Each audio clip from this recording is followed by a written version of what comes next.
شوہر بیوی میں محبت کیسے پیدا ہو؟ میری شادی کو 6 سال ہو چکے ہیں. میں نے بہت کوشش کی کہ میری زوجہ میری بات کو سمجھیں, میری طبیعت کو جانیں, اس کے باوجود ہماری نہیں بن سکی. پچھلے 5 مہینوں سے ہماری بات چیت ہی نہیں ہو رہی ہے. بہت خوش قسمت ہیں بھائی, دونوں چپ چاپ بیٹھے ہوئے ہیں, اور کیا چاہیے آپ کو یار. اس سلسلے میں اگر آپ کوئی ہدایت کر سکیں تو بڑی مہربانی ہوگی. میں دوسری شادی بھی کرنا چاہ رہا ہوں مگر میرے والدین راضی نہیں ہو رہے. محمد ریحان بھائی, دوسری شادی کا تو اس سے کوئی تعلق نہیں ہے کہ 6 مہینے سے چپ بیٹھیں یا 12 مہینے سے چپ بیٹھیں.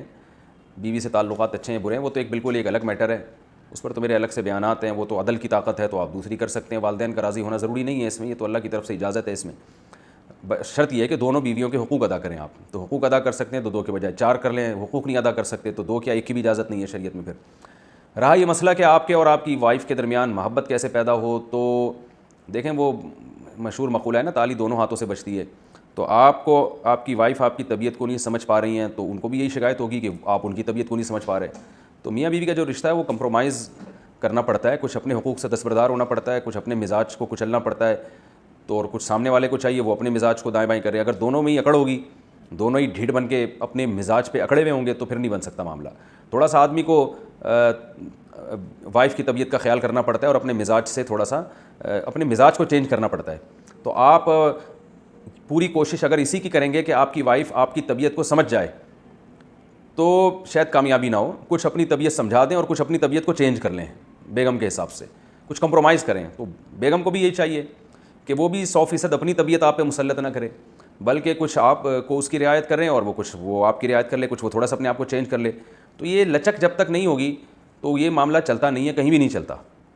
تو اس لیے نبی صلی اللہ علیہ وسلم نے ارشاد فرمایا, یغلبن الکریم ولا یغلب علیہن الا اللئیم. اگر آپ یہ چاہتے ہو کہ بیگم کو مکمل اپنا تابع بنا لو, بالکل ریموٹ کنٹرول کی طرح وہ ہو جائے اور جیسے آپ چاہتے ہو ویسے ہی چلے, تو آپ صلی اللہ علیہ وسلم نے فرمایا ایسا نہیں ہو سکتا. یہ نبی کی حدیث ہے, یغلبن وہ کیا ہے کہ یغلبن الکریم ولا یغلب علیہن الا اللئیم. بہت ہی کوئی کمینہ ہوگا جو مکمل حاوی ہو جائے گا بیوی کے اوپر, 100% پھر اسی کے حساب سے چلے گی. تو اس کے لیے آدمی کو کمینہ بننا پڑے گا, مطلب کہ بہت ہی گھٹیا بننا پڑے گا اس کو. تو اور اگر کوئی عزت دار آدمی ہو تو اسے تھوڑا سا بیگم سے دبنا پڑتا ہے اس کو, اور تھوڑا سا کمپرومائز کرنا پڑتا ہے, اپنے مزاج کو دائیں بائیں کرنا پڑتا ہے. تو آپ صلی اللہ علیہ وسلم نے فرمایا کہ میں عزت دار رہوں, کریم رہوں اور تھوڑا سا مغلوب رہوں, یہ مجھے زیادہ محبوب ہے کہ میں لئیم بن جاؤں, قابل ملامت بن جاؤں, اور میں گھر والوں کو مکمل جو ہے وہ 100% اپنے کنٹرول میں لے لوں. تو یہ کتنی زبردست ترغیب دی ہے گھر بسانے کے لیے آپ صلی اللہ علیہ وسلم نے, کہ بھائی کچھ چیزیں تو ایسی ہیں جن پہ کمپرومائز نہیں ہوتا, ٹھیک ہے نا. کچھ باتیں تو بیوی کی ایسی ہوتی ہیں جو آدمی برداشت, وہ ناممکن ہے, کوئی بھی شریف آدمی برداشت نہیں کرتا. لیکن جنرلی جو گھروں میں باتیں چل رہی ہوتی ہیں تو اس میں مرد کو اللہ نے حوصلہ چونکہ زیادہ دیا ہے, تو اس لیے آپ صلی اللہ علیہ وسلم نے مرد کو ترغیب دی ہے برداشت کرنے کی, کہ تھوڑا سا بیوی سے دب کے رہ لو. تو لیکن یہ عزت دار آدمی دب جاتا ہے. آپ کہہ سکتے ہیں یار میں طاقتور ہوں, میں بیگم کے سامنے دب کے رہوں, یہ کون سا, میں تو طاقتور ہوں. تو دیکھیں طاقتور آدمی جو ہے نا اپنے جیسے سے لڑتا ہوا اچھا لگتا ہے. باہر نکلیں, اپنے جیسا کوئی نظر آئے تو اسے پکڑ کے کوٹ دیں آپ, اور اس پہ غالب آ جائیں, بلا وجہ نہیں, کوئی وجہ ہو تو پھر لوگ تعریف کریں گے یار ماشاءاللہ محلے کا بدماش ہے یہ. اور کمزور کے کو بالکل ہی دبا دینا, بالکل اس کو ایسے ریموٹ کنٹرول کی طرح اس پہ آپ کو جو ہے نا اختیارات حاصل ہو جائیں, تو یہ مرد کی مردانگی نہیں ہے. یہ یعنی لڑنے کا میدان نہیں ہے گھر. مقصد میرا یہ سب باتیں بتانے کا. تو اس لیے تھوڑا سا آپ ظرف پیدا کریں, اپنا بڑا کریں ظرف. چھوٹی موٹی باتیں بیگم کی ہوتی ہیں, وہ آپ کی طبیعت سمجھ نہیں پا رہی ہے, مثلا کھانے پینے کے معاملے میں آپ کی کیا چاہتے ہیں, نہیں سمجھے تو چھوڑا, اگنور کرو, جانے دو, ٹھیک ہے نا. کہ بھائی بیسک چیز ہے, بھائی آپ کو اولاد دے رہی ہے, بچوں کی ٹوٹی پھوٹی تربیت ہو رہی ہے, اور آپ کی مرضی کے بغیر وہ گھر سے باہر نہیں جاتی, ٹھیک ہے نا. ایسے شخص سے بات چیت نہیں کرتی جو آپ چاہتے ہو, کہ جو نبی نے بنیادی حقوق بتائے وہ یہی ہیں کہ آپ کی مرضی کے بغیر گھر میں کسی کو آنے نہ دے, اور آپ کی مرضی کے بغیر کسی سے تعلق نہ رکھے. اور تیسری بات کیا ہے کہ جب آپ جو ہے نا وہ آپ کے یعنی عفت اور پاک دامنی کا ذریعہ بنے وہ. تو یہ سب چیزیں موٹی موٹی ہیں, اگر اس پہ چل رہی ہے تو پھر یہ طبیعت وبیعت شادی کے بعد سب بیکار کی باتیں ہیں.